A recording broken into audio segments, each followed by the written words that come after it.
The election has been called. The election has been called. Things are about to kick off. Aaron O'Toole. To the journalists in the room. Justin Trudeau. This pandemic. After months of speculation. Federal election. Now is not the time for an election. Buckle up and get ready to ride the pandemic election roller coaster. So Jesse, hi. This is you keep forgetting to introduce. This is election coverage. This is election coverage. This is a follow-up to the last episode because I had loads of research I did, but Jesse ranted for 30 minutes. I did. I was very excited. So we're going to come back and cover some of the notes. Caffeine is my friend. Also, I wanted to follow up. I was thinking about what you said about how pointless it is voting. I mean, I was thinking about, through my experience, it just like it seems like politicians are going to do whatever the fuck they want anyway, as long as they get in. So I was trying to crystallize my own rant, and my own thoughts. Yeah, on this. please. So I've come up with a term for it. I call it the progression engine, which makes it sound way more smarter than it actually is. Okay. So popular revolution. I mean, it kind of sounds like the progressive conservatives. No, it's just called the progression engine. Okay.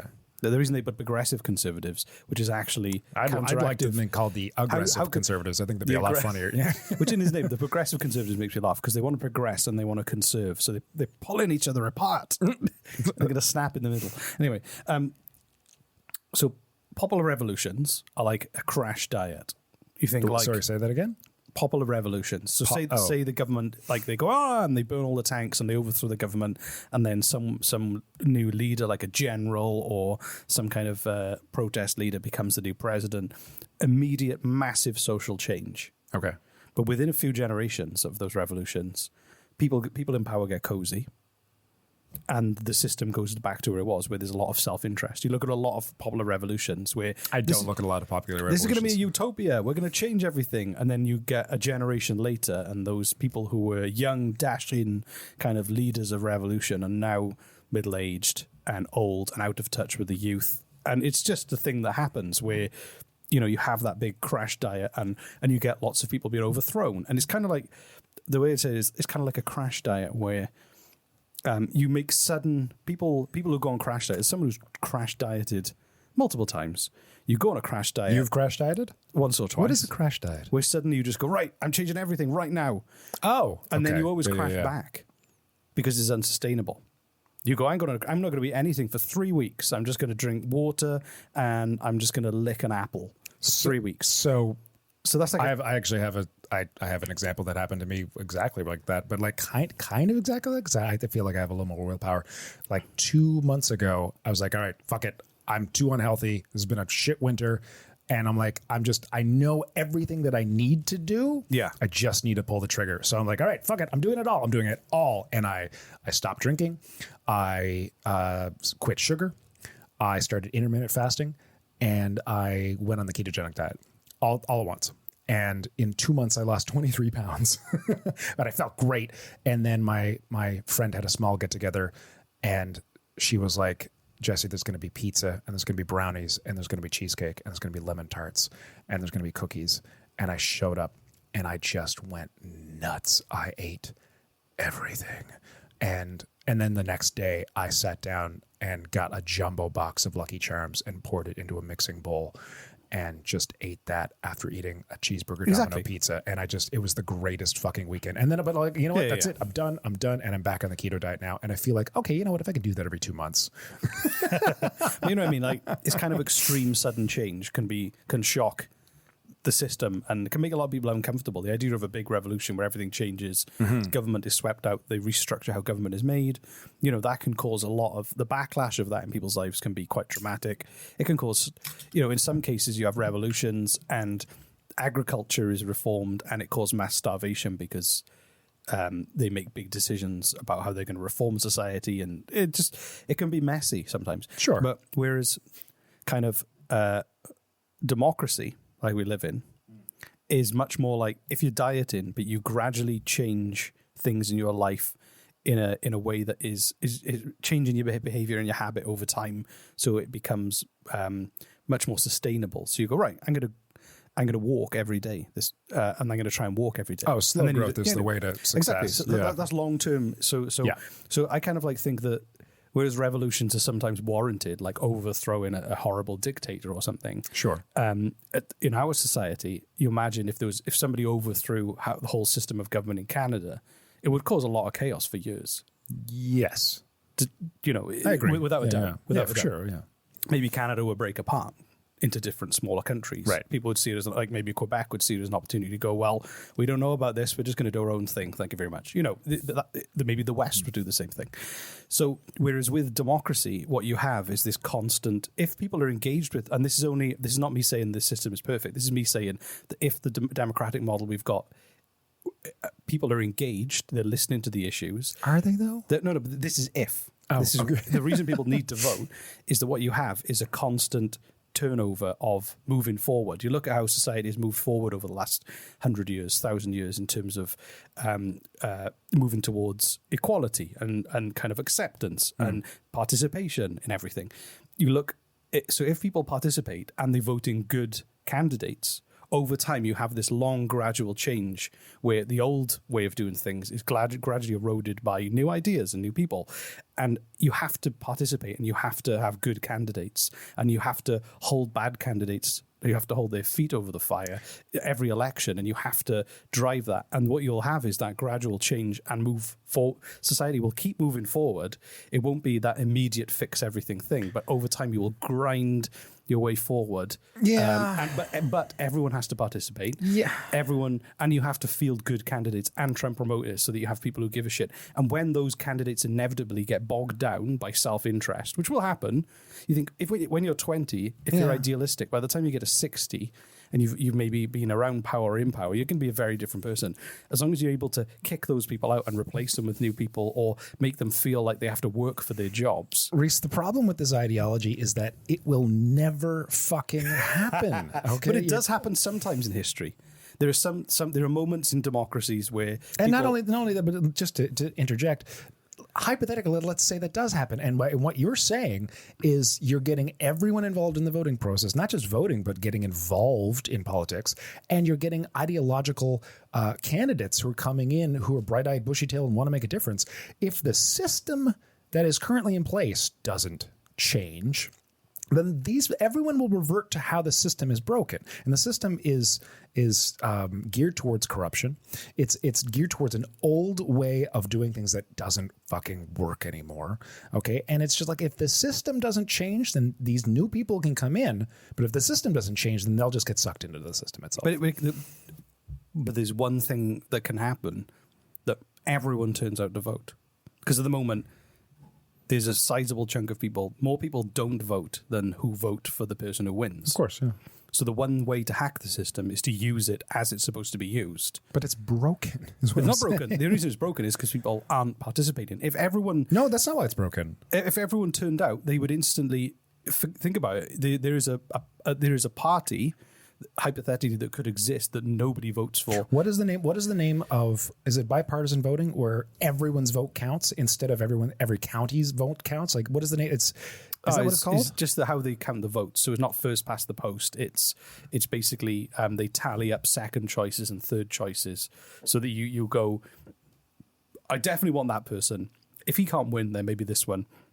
Or if she can't win, then that one. So that's, yes, it's like, it's where if 20% of the population of Canada voted for a specific person to be prime minister, then that 20% counts as 20%, not, you know what I mean? Like, is that... Yeah, it's not winner takes all. Right. So Yeah.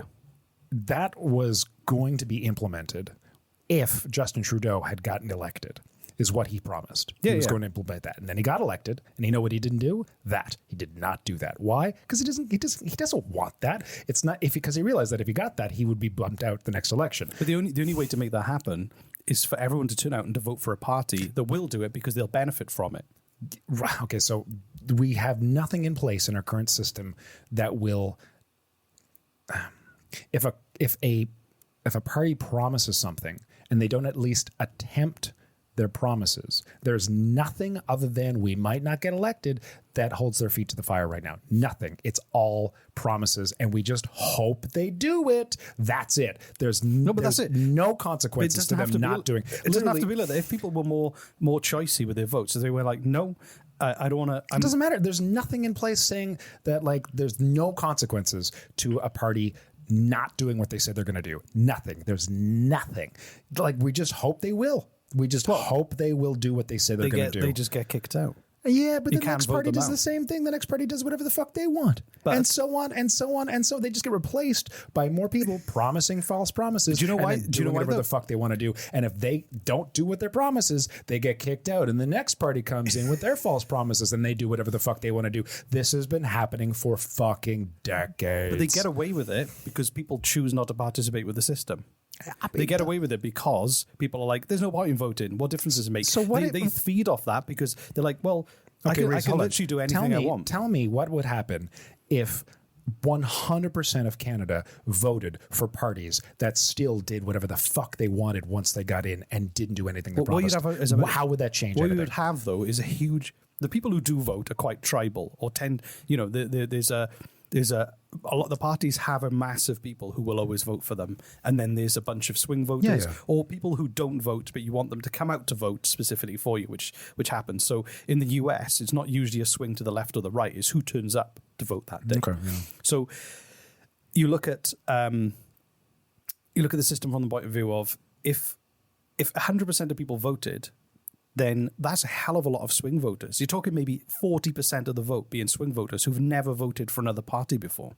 Okay. So if you have swing voters who are up for grabs by anyone, that will terrify the people who are doing it. And if you know that, No, I'm not talking about that. I'm talking about once they get in, but once they get in, if you know they can that, do whatever the fuck they want. but those swing voters then with will, no consequence. but those swing voters then can punish you at the next election. Yeah. So if they are, so you can have governments. But again, they can punish you with the next election.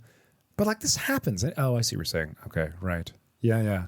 Okay. No, But I don't- No, I don't- you've got a point. You've got a point. That's an Because the thing interesting is point, that because then if you have engaged a lot of the reason that governments get away without doing. So you're saying the reason they get okay, away right, with it is yeah. because people aren't participating and they know they can rely on a certain. They can know as long as 35% of the Right. population, 35 to 40% of the population turn out for me, or 35 to 40% of the population of the voting age people Right. who are relevant turn out.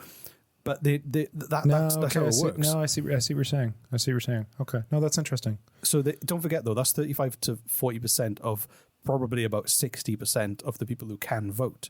So so you realize Okay, that all right. society is being guided by a very small group of people who choose to vote. So if they know that they're going to, right, yeah. So it's Okay. not representative. I feel kind of bad because this is a comedy show and we've been like, I've just, it's supposed to be a I comedy haven't show. even got through my. But anyway, that's my idea I came up with. The progression engine is We that should put a disclaimer at the beginning. I of know, each of no these, like, comedy in this. No comedy in No this comedy. episode. Just But the idea is you just constantly grind forward through these elections, and it's going to look messy and gradual. Yeah. But it's never. It's the alternative is sudden if we can get dramatic more change. Okay. All right. Yeah. No, that's interesting. All right. Yeah. I just wanted to put. You've got a point. You actually make a point. That's, math. Yeah, but that's it. Right? Is that you can. If we can if we get more people involved in the voting process, that means we'll get more swing voters, which means that the politicians who do get voted in will not feel as secure in their positions as the current ones do. Exactly.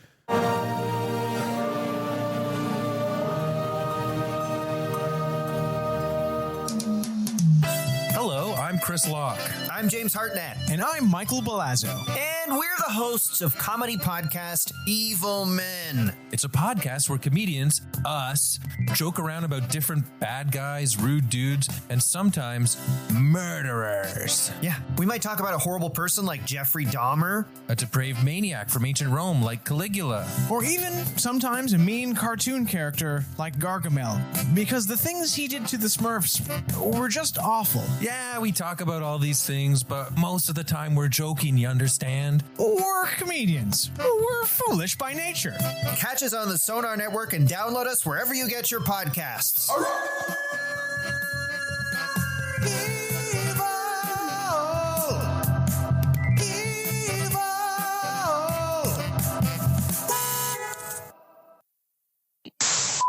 Hi, I'm Everardo Ramirez. I'm a comedian. I know. And I want to tell you about my new podcast. I know. It's called Public Access Podcast. It's a limited comedy anthology series out now on the Sonar Network. Each episode is a completely new show from a fictional public access channel. It's a limited series with only 10 episodes, so you don't have to worry about this thing downloading on your phone every week for the rest of your life. Plus, it has some of my funniest friends on it, like Mark Little, Nick Nemiroff, Meg McKay, Mikey Kohlberg, and some others. Subscribe now wherever you get your podcasts. Okay, you know how to find it. I don't even have to tell you. If you're listening to this right now, then you know how to find a podcast. Just look for Public Access Podcast.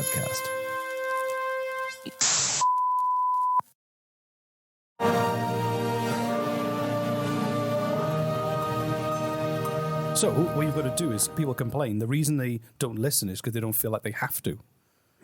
So if you make them scared of their own job and genuinely feel like they have to work to make their job continue, they will. They're like anybody else. I can't believe you changed my mind on this. That's actually... Thank you very much. Wow. No, I thought about that while I was in the shower. No, that's good.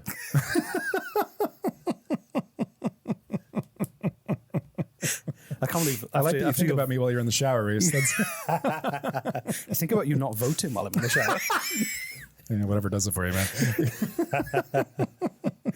So, what were we talking about? I don't know.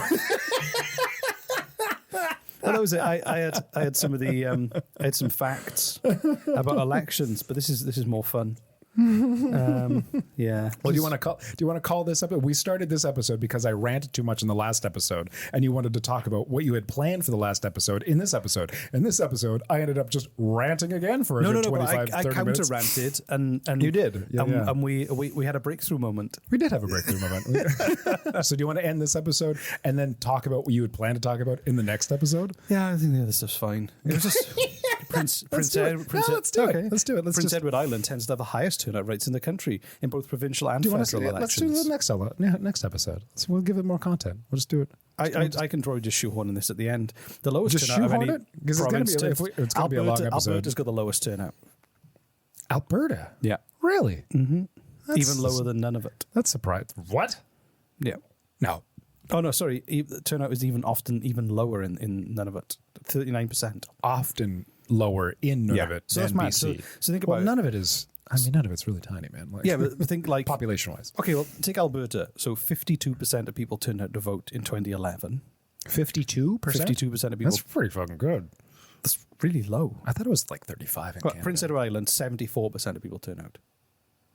That's really good. So you think about it, if you won by 50%, if you won 40% of the vote, that's 40% of 52% of people who could vote. Yeah, it's still not a lot of people. Yeah, compared to all the kids who can't vote. You realize that only a tiny percentage of the population gets to just make all the decisions for everybody else. It's such a weird catch-22, whereas the current system is broken. And I think me and a lot of people can agree on this, that it needs... You can agree with yourself? They can agree with me, yeah. I agree with myself, thank you. I can agree with me on this. Yeah.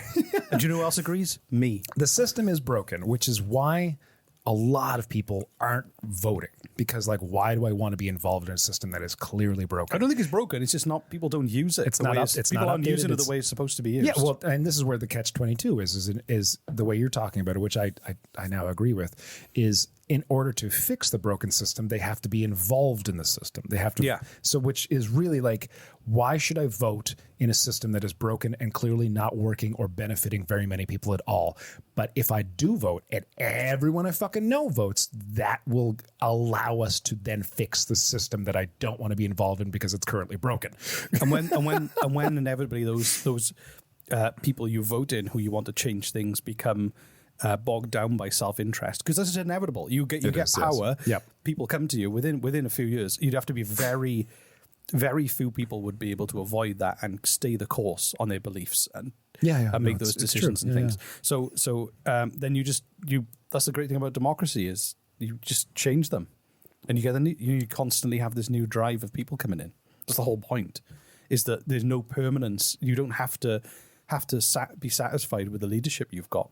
You've got the ability to change and stand for yourself or help select and support the people you do want to. Yeah. Just people just have gone the mindset here's the change. They don't have that choice. Here's the change that I'm going to put out into the ether right now. Jagmeet Singh, we love you. You're doing a great job. He's in Halifax right now. Quit with the attack ads, man. Just knock it off, okay?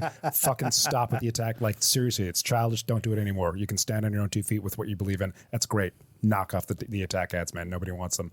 That's it. There's not going to change. That's my ads. change. I hate attack ads are so stupid, man. They're so fucking dumb. Vote for me because you shouldn't vote for him is so stupid. It's childish. It is childish. And it doesn't work. Well, we covered this. It's like going to... Yeah, we've covered this before. Yeah. I'm going to go buy a Toyota, and you go to the Toyota dealership, and all the Toyota dealer talks about is how shit Nissans are. Right, yeah.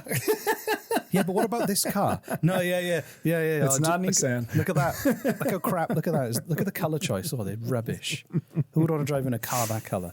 Yeah, but what about this? No. You don't want me to tell you about this car. What you want me to do is tell you about that car you shouldn't buy. Right? Yeah. It is backwards. And that's the thing is that, a lot of... The problem is that a lot of people within political parties work their way up. The thing I hate about a lot of political parties is there are people who have never worked in the real world or experienced the real world outside of... obviously, they live and they're a neighbour and everything else, but in terms of their work, and they've never been outside of politics. And I think that's not a good... No, it's not. In the UK, there's this huge political class, and it's a bubble essentially, where a lot of what they worry about and what their priorities are so different from everybody else, and I think that people sometimes become so removed from reality and what people care about and why they care about it, that they then rely on things like focus groups and statistics, and then you get these attack ads because they're like, oh, we need to point this out. And you get people who don't have a grand vision for... How many people have said to you about a grand vision for society? I don't know. Not many. Yeah, so after World War II, you had... this is an intensely long episode. After World War II, people wanted to build a society fit for heroes, which is where the NHS, they were like, we've all fought in this war, you're all heroes, we need to build a society that is fit for everyone who's, we've been through all this hardship, let's come together and build something great. And the NHS, the National Health Service, was created in 1945 and was an upshot. I don't know much about this. So people that suddenly had healthcare, universal healthcare free at the point of delivery, as an upshot of the hardship of World War II. They all came together with this big vision, and then the government also built like 1 million homes and all this kind of thing. Wow! And you just think, a government that can have a comparable vision where they go, these are the big problems, these are our big ideas to fix them. I think people want that. I think a lot of the time people are too scared of, if they say one thing too strongly, they'll offend another group of people. Of course. But what they forget is there's a bunch of people who don't vote, who, if you came up with this amazing idea that terrified 30% of people for their own self-interest, but 70% of people agreed because they go, yeah, we need this. Those people who are terrified of it would be very vocal about it and would it would gain opposition. But 70% which then might hear about what you have to talk about, otherwise they may not. Right? So and the people the 30% who hate your idea would actually be working in benefit for you because they would be advertising. So, say for instance, I said, if you vote for me, I can't even vote because I'm a permanent resident. If you said to me, right, what I'm going to do is I'm going to build a whole network of electric bullet trains to cover the whole of Canada. That'd be so fucking cool. So you can jump in a train in Halifax. You can be in Vancouver within 8 hours. That'd be amazing. Oh my God. There'll be no need for you to do long road trips. There'll be no need for... You have so much opposition from the airline industry. Exactly. But you go. But this will be very environmentally friendly. We can move people fast, efficiently, safely. Oh my God. Why don't we do that? That's amazing. What a great idea. But a lot of people would go, that's a great idea. But then you'd have, how much is that going to cost? Of course. What's this? You're going to people lose jobs in the airline industry. I love the people who who are so against things because they realize they come to a realization like, oh, this is going to cost money and we don't like things that cost money. Yeah. Because taxes. but also then as well, because whatever you're doing is free. I'm for it. But people will snipe away at it, but you realize that if you built that in 50 years time, people would go, 50 years ago, some crazy visionary decided to build this amazing network of trains, and it changed society because travel was affordable for all Canadians. And rather than fly into the Caribbean, they could actually visit other parts of their own country affordably. You think, and it would mean that people could live and commute all across a huge country. That would be amazing. But now everyone gets bogged down with it. But you think if a politician said that, they would go down in history as the person who did this thing, like the highways. I spoke about this before. You'd have to have these politicians that are sacrificial. Like, I'm going to go in and I'm going to do a great job, but it's probably going to mean I'm not going to be reelected. But I'm going to go down in history as doing this. I've got this vision. Yeah. We're going to do it. Yeah, and I might not get reelected because of it, but I'm going to go down in history as having helped the country in doing this amazing thing. Yeah. I'm willing to. That's never going to happen. I'm willing because to sacrifice. It's never going to happen because of power and corruption and money. No, exactly. But you do have people who do those things in countries. There are places where they do achieve those things. Yeah, but for and they don't have to. and corruption, and not just dictatorships that go, you're going to do this, and you might all die while we build it, but we're going to do it anyway. Yeah. But actual democracies do those things. Like I said, the NHS. I feel like we could rant forever, and we should end this episode at some point. I know, but this is my counter rant to your rant. So, if you want to vote for me, and I'm going to build bullet trains that go across Canada. Halifax to Vancouver in 8 hours, and it'll cost you $50 return. That's my promise. Incredible. Yeah, let's do that. Would you do that? Totally. Yeah. Oh my God, yeah. I should. And those trains do exist, I think. Not in Canada. No, everywhere else. So I think, is it China? Japan like pioneered it, but I think in China they've been building a high-speed rail network. You can get from the equivalent of LA to Chicago in 2 hours on one of their trains. Wow. And that's a national network they're building. If you want to win, then just be bold or go home. I don't like the idea of voting because someday it might change. I just maybe. Anyway, so this has been a long. But anyway, I feel like terrifyingly long I've got it out my with system very now. little comedy. I've got it out my system now. Okay. All right, Call to action. Eat a cookie. I don't fucking know. I don't. Let's think of some jokes to put in at the end. We need a disclaimer. We should put a disclaimer. Warning. Warning, dear listener. Thank you for hoping to listen to this incredibly long episode. Warning, there is very few humorous